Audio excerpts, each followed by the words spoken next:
भारत एक बार फिर आतंकवाद के खिलाफ अपनी जीरो टॉलरेंस नीति पर अमल करते हुए निर्णायक कार्रवाई की है। भारतीय सेना ने पाकिस्तान के अंदर घुसकर आतंकवादियों के ठिकानों पर सटीक हमला किया, जिससे सैकड़ों आतंकवादी मारे गए। इस ऐतिहासिक सैन्य ऑपरेशन के बाद पूरे देश में गर्व और उल्लास का माहौल है। जनपद देवरिया में भी इस जीत का जोरदार जश्न देखने को मिला। शहर के प्रमुख चौराहा सुभाष चौक पर बड़ी संख्या में लोग एकत्र हुए और देश की इस सैन्य सफलता का उत्सव मनाया। लोगों ने भारत माता की जय और भारतीय सेना के समर्थन में नारे लगाए, पटाखे फोड़े और मिठाइयां बांटी। स्थानीय नेताओं और नागरिकों ने इस सैन्य कार्रवाई को ऐतिहासिक करार देते हुए सेना और केंद्र सरकार की प्रशंसा की। उन्होंने कहा कि यह हमला आतंकवाद के खिलाफ भारत की सख्त नीति का प्रमाण है। भाजपा जिलाध्यक्ष भूपेंद्र सिंह ने कहा कि भारतीय सेना ने एक बार फिर साबित कर दिया कि हम किसी भी कीमत पर देश की सुरक्षा से समझौता नहीं करेंगे। वहीं युवा वर्ग में भी खासा उत्साह देखने को मिला। नगर उपाध्यक्ष अजय सिंह ने कहा कि अब पाकिस्तान को समझ आ गया होगा कि भारत चुप नहीं बैठेगा। हमारी सेना ने दिखा दिया कि हम आतंकवाद को जड़ से खत्म करने में सक्षम हैं। भाजपा नगर अध्यक्ष रमेश वर्मा ने कहा कि भारतीय सेना की इस कार्रवाई ने देशवासियों को गर्व की अनुभूति कराई है और एक बार फिर यह संदेश दिया कि भारत की संप्रभुता के खिलाफ कोई भी कदम बर्दाश्त नहीं किया जाएगा।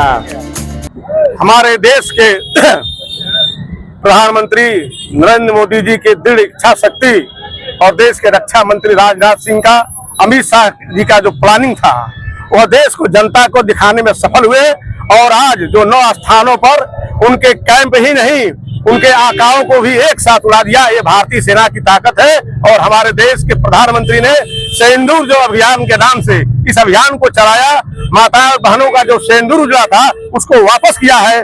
और पाकिस्तान को सबक सिखाने के लिए हमारी सेनाएं लगातार, जब तक अंतिम आतंकवादी तक नहीं पहुंचेंगे तब तक सेना का हमला होता रहेगा। क्या नाम है?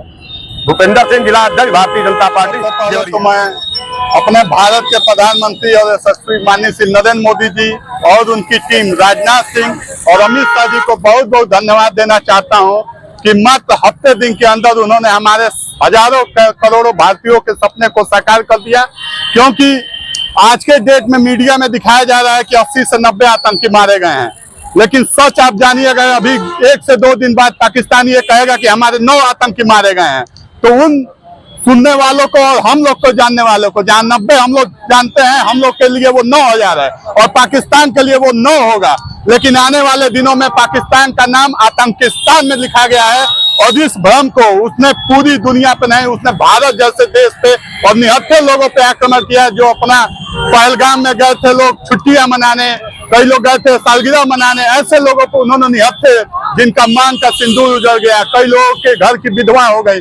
ऐसे में हमारे देश के जो यशस्वी गृह मंत्री और यशस्वी रक्षा मंत्री दोनों ने ये कहा था कि हम इसका बदला लेंगे, क्योंकि भारत कभी छोड़ता नहीं है और भारत को कोई छेड़ता है तो भारत उसे कभी नहीं छोड़ता है।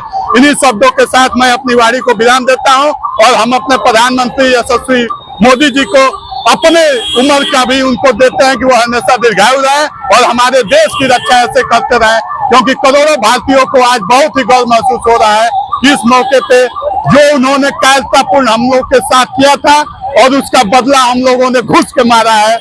और इसी के साथ मैं अपनी बारी को देता हूं विराम। जय श्री राम, जय हिंद। जो पहलगाम में हिंदुओं को चुन चुनकर आतंकवादियों ने मारा था, उस हमारी बहनों का सिंदूर आज बम बनकर और पाकिस्तान को उड़ाने का काम किया है। उस बहनों के सिंदूर की लाज मोदी जी ने रखा और उनको ये सिंदूर के नाम से ही ये इस मिशन को अंजाम दिया। पाकिस्तान को अब भी अगर वो नहीं चेता, वो हिंदुस्तान ही नहीं पूरे विश्व के नक्शे से पाकिस्तान उड़ जाएगा। यह हम आज इस मंच के माध्यम से चेतावनी देना चाहते हैं। अगर वो आतंकवादी घटनाओं को बंद नहीं किया तो उसका नाम निशान मिट जाएगा। और ये 56 इंच का सीना आज पूरे हिंदुस्तान को गदगद कर रहा है। मोदी जी, अमित शाह और राजनाथ सिंह, इन लोगों की जो प्लानिंग थी और हमारे सेना के सर को हम यहाँ से प्रणाम करते हैं कि सेना ने जो इतना बड़ा ऑपरेशन चलाया, सेना को बहुत बहुत धन्यवाद। क्या नाम है? रमेश वर्मा, नगर अध्यक्ष, भारतीय जनता पार्टी।